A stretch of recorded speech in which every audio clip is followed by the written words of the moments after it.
మన ఇంట్లో తులసి మొక్క ఎంత పవిత్రమో మనందరికీ తెలుసు. ప్రతిరోజు తులసి పూజ చేస్తే పాపాలు తొలగిపోతాయని, పుణ్యఫలాలు లభిస్తాయని శాస్త్రాలు చెబుతున్నాయి.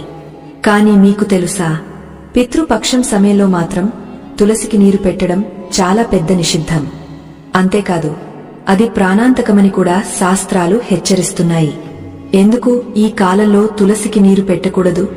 నిజంగా నీరు పెడితే ఏం జరుగుతుంది? మన పితృదేవతలపై దాని ప్రభావం ఎలా ఉంటుంది? ఈ రహస్యం వెనుక ఉన్న గరుడ పురాణ సూత్రాలు, పెద్దలు చెప్పిన విశ్వాసాలు, తులసి దేవి శక్తి గురించి వింటే మీరు ఆశ్చర్యపోతారు. చివరి వరకు తప్పక చూడండి. ఎందుకంటే పితృపక్షంలో చేసే చిన్న తప్పు కూడా మన ఇంటి సంతోషాన్ని, శ్రేయస్సును దెబ్బతీస్తుందని శాస్త్రాలు చెబుతున్నాయి. మరి ఆ తప్పులు ఏమిటి?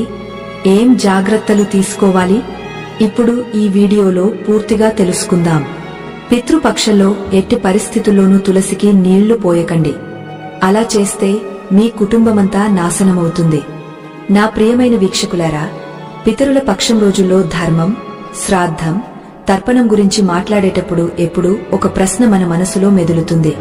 ఈ పవిత్రమైన సమయంలో తులసికి నీళ్లు ఎందుకు పోయకూడదు?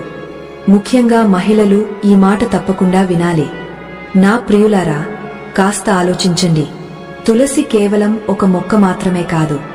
మన సనాతన ధర్మంలో తులసమ్మగా పూజనీయురాలు. ఆమె లేకుండా భగవంతుని ఆరాధన అసంపూర్ణమే. ప్రతిరోజు మనం తులసికి నీళ్లు సమర్పిస్తాం. ఆమె చుట్టూ ప్రదక్షిణలు చేస్తాం. మన ఇంటి ఆవరణను పవిత్రం చేస్తాం. కాని పితరుల పక్షం వచ్చినప్పుడు ఈ నియమాలు మారిపోతాయి. ఎందుకు? ఏమిటి కారణం? ప్రతిరోజు మనకు పుణ్యాన్ని ఇచ్చే తులసి పితరుల పక్షంలో నీళ్లు పోస్తే అపవిత్రమవుతుందా? మహిళలు తులసి సేవ చేసే అధికారం పొందినవారు.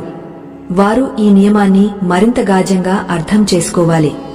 ఎందుకంటే పితరుల పక్షంలో చేసే కర్మలు మనకు మాత్రమే కాదు, మన మొత్తం వంశానికి, మన భవిష్యత్ తరాలకు ప్రభావం చూపుతాయి. అనుకోకుండా మన నుండి ఏదైనా తప్పు జరిగితే దాని ఫలితాలు మన జీవితానికి మాత్రమే పరిమితం కావు. కల్పించుకోండి, ఈ సమయం మన ముందు తరాల వారికి నీళ్లు పోయడమే కాదు, వారితో అదృశ్యంగా మాట్లాడే అవకాశం. ఇలాంటి పవిత్రమైన సమయంలో తులసితో శాస్త్ర విరుద్ధమైన పని చేస్తే ఆ సంభాషణ ఆగిపోతుంది. అందుకే మునులు స్పష్టంగా చెప్పారు, పితరుల పక్షంలో తులసికి నీళ్లు పోయకూడదు. ఇప్పుడు ఈ ప్రశ్న మరింత లోతుగా వెళ్తుంది. తులసమ్మకు